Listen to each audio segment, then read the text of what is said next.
श्रीराम समर्थ। वेदाप्रमाणे नामही अनादि अनंत अपौरुषेय आहे।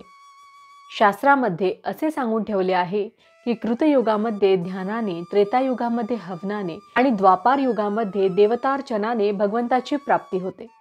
परंतु कलियुगामध्ये त्यापैकी काही साध्य होणे शक्य नसल्याने भगवंताचे केवळ नाम घेतले असता मनुष्याला त्याचे दर्शन घडते।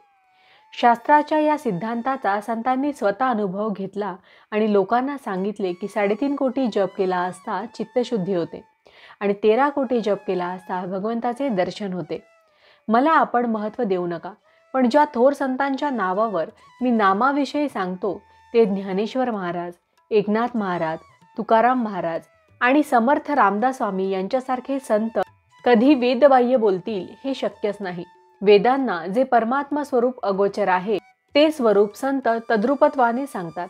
सध्याच्या परिस्थितीमध्ये संयमाची बंधने सुटत चालली आहेत, म्हणून संतांनी कळवळून नाम घ्या असे सांगितले। वेद भगवंताचे वर्णन करतात, नाम देखील भगवंताचे अस्तित्व प्रकट करते। प्रत्येक वेदमंत्राच्या आरंभी हरिओम असते, ते नामच आहे। जसा वेद हा अनादि तसे नाम हे अनादि, जसा वेद हा अपौरुषेय तसे नाम हे अपौरुषेय, जसा वेद हा अनंत तसे नाम हे अनंत आहे। प्रत्यक्ष शिवाने नाम घेतले म्हणून ते अनादि साधन आहे। इतर साधनांना आणि वैदिक कर्मांना आहार विहाराची बंधने आहेत, भगवंताच्या नामाला ती नाहीत। नाम हे आगंतुक नाही। आदि नारायणाने वेद सांगण्याच्या वेळी जो ओमचा ध्वनी केला तेच नाम होय।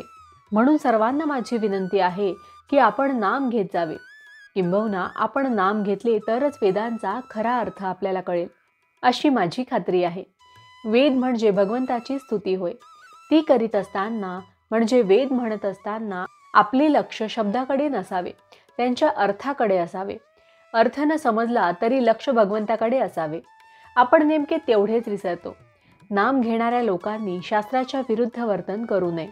आपल्याला शक्य आहे तितके वैदिक कर्म करावे, परंतु चित्तशुद्धी होण्यासाठी त्यावर पूर्णपणे विसंबून न राहता त्या कर्माच्या जोडीला भगवंताचे नाम घ्यावे।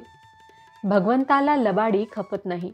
आपले मन स्वच्छ नसेल तर भगवंत हात आखडता घेतो, पण खरी अनन्यता असेल तर पोटभर पुरवतो।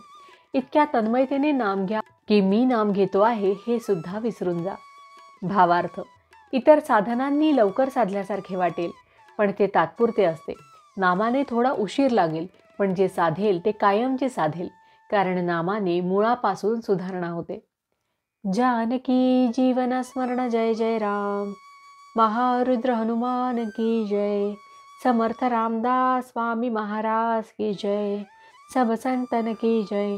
श्री अनंत कोटि ब्रह्मांड नायक राजाधिराज सच्चिदानंद सद्गुरु श्री ब्रह्म चैतन्य महाराज की जय।